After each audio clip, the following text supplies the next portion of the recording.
These journals contain stunning images of the construction of the Titanic and its near-identical twin, the Olympic. I found these journals at the University of Illinois Library. The journals, written between 1909 and 1911, take me back to a time before the Titanic sunk. They give me a new perspective and let me appreciate the enormity of the scale of the engineering of the Olympic-class ships. So, let me share with you some fascinating details about the Titanic and its twins, the Olympic and Britannic. The story starts here in the Harland and Wolff shipyard in Belfast, Ireland. This large framework, called a gantry, surrounds the ships as they are built. It supports the overhead cranes and scaffolding used by workers as they construct the Olympic and the Titanic. Notice that just beyond the far end of the gantry lies the Belfast harbor. Workers will build the Olympic here on the right, and then 9 months later, before the Olympic is finished, they will start on the left the Titanic. When completed, the Olympic stern, or rear end of the ship, will point toward the harbor. The ship's construction starts with its keel, seen here as a long, dark shape. The keel is the backbone of the ship and gives the ship rigidity. If we look at the keel from the land side, we see the keel blocks that support it. These wooden blocks, typically pine, separate the ship from the slip, the concrete floor of the gantry. Each keel block stands about 5 feet high, so this creates a space under the ship for workers to construct the ship. Workers build the ship outward from the keel. Here they construct the Olympic's double bottom. In pink, we see the framework that separates and supports the two bottoms of the ship. The second bottom is shown in orange. It's made of steel plates and is sometimes called the tank top because the double bottom contains 44 watertight tanks. Most of the tanks carried seawater used as ballast to balance and add weight to the ship, but some carried fresh water. In total, the double bottom carried over 5,000 tons of water, or about 1.5 million gallons. Once they finish the double bottom, workers erect the framing for the hull. From this view, we see the framing for the stern of the ship. It's what a worker would see standing on the tank top from the fore and looking toward the aft of the ship. That's where the harbor is. Looking closer, we see the rib-like structure on the start of the transverse frame of the ship. Workers rivet to this frame the hull, which will form the skin. So far, we've watched the Olympic's construction. In the gantry, that ship sits here in the background. In the foreground lies the keel of its twin, the Titanic. Its construction began 9 months after the Olympic. We see here, attached to the keel, the framework of the Titanic's double bottom. Notice this large, claw-like mechanism lying on the ground, and these three hung from the cranes. These are hydraulic riveters, which workers used to install most of the 3 million rivets on the Titanic. Here we see the almost complete hulls of both the Olympic and Titanic. Work inside the Olympic progresses rapidly. The staterooms are being erected and plumbing is being fitted throughout the ship. To prepare for the Olympic's launch, workers paint the ship a light gray so it will stand out in black and white photographs, although they repainted the ship black soon after its launch so that it matched previous White Star liners. To ease the slide into the water, the slip was greased with 23 tons of tallow, oil, and soap. And then the order to release the ship was given, the hydraulic triggers were released, and the ship slid into the harbor, reaching a speed of 12.5 knots. Notice that the ship is launched backwards. There are many reasons for this, but among them is that the stern, the rear, is wider than the bow, so it is more buoyant. In a mere 62 seconds after launch, the Olympic was afloat. The moment the ship hit the water is its official launch date, although it was mostly empty. Here it weighs only about 27,000 tons and so rides high in the water. The draft, the vertical distance between the bottom of the ship and the surface of the water, is only 18 feet. After it is completely fitted, it will weigh nearly twice that, 52,000 tons. With that additional weight, the Olympic will drop until the water reaches the border painted on the hull, a draft of about 34 feet. The Olympic cannot move by itself, and so a tugboat tows it to the fitting out quay where a gigantic crane loads the ship. Here the crane lifts aboard a cylindrical boiler. The final fitting, including attaching the propellers, is done in dry dock. And then, once everything is in place, the Olympic is ready for the sea. 7 months after this launch, the Titanic was launched. I have from this journal a few photos of that event, but keep in mind the Olympic got the big press because it was first. The Titanic only becomes of more interest in retrospect. This photograph shows the twins, the Olympic and Titanic. Although built side by side, this was the last time they were photographed together. Less than a year after the launch of these two giant ships, one suffered a collision that ripped a gaping hole in its side. That ship was, of course, the Olympic. In September of 1911, the Olympic departed the port of Southampton, England, sailing toward the Isle of Wight.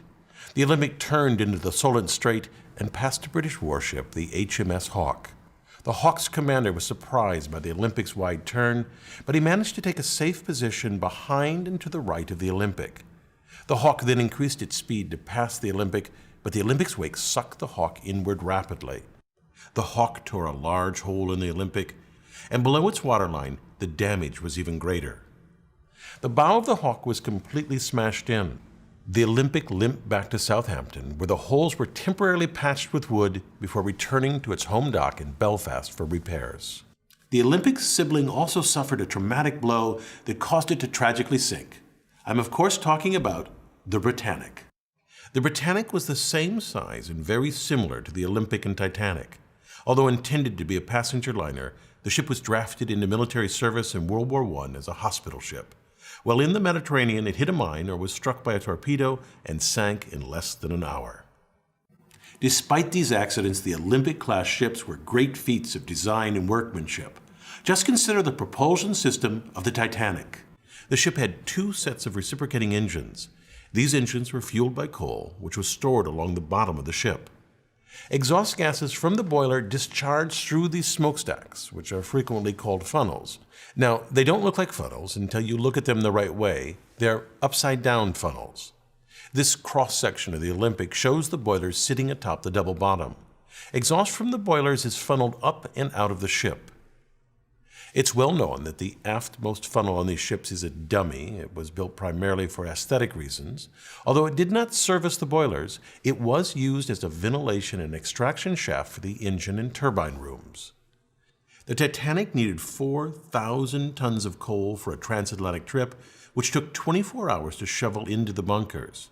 Here, in this photo of the SS Minnehaha, coal is being loaded into coal ports on the side of the hull. Loading coal into the Titanic worked much the same way. This loading left streaks of coal dust on the hull, and so nearly all ocean liners at the time were painted black to help hide these traces of coal. After the advent of oil-fueled ships, lighter colors became more popular. As the Titanic crossed the Atlantic, 650 tons of coal per day was shoveled into cylindrical boilers where it was burned to produce steam. These boilers were nearly 16 feet in diameter. This picture shows a single boiler. Notice the two workers beside it. The steam was piped to these reciprocating engines. The engines, when viewed from the front of the ship, look like this. The orange is the piston rod, and inside the cylindrical casing is the piston. This worker peering out of this casing gives a sense of the engine's size. Excess steam from these engines was used to drive a turbine engine. This shows the turbine under construction and without its outer casing. Note the workers at the top. This is huge. If you look closely, you can see that the turbine is made of hundreds of individual blades.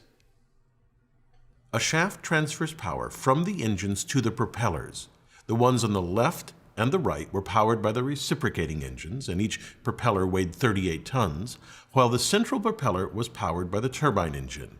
It was cast as a single piece of manganese bronze and weighed 22 tons. The outer propellers were used for tight navigation of harbors, while the central propeller was used only in open seas.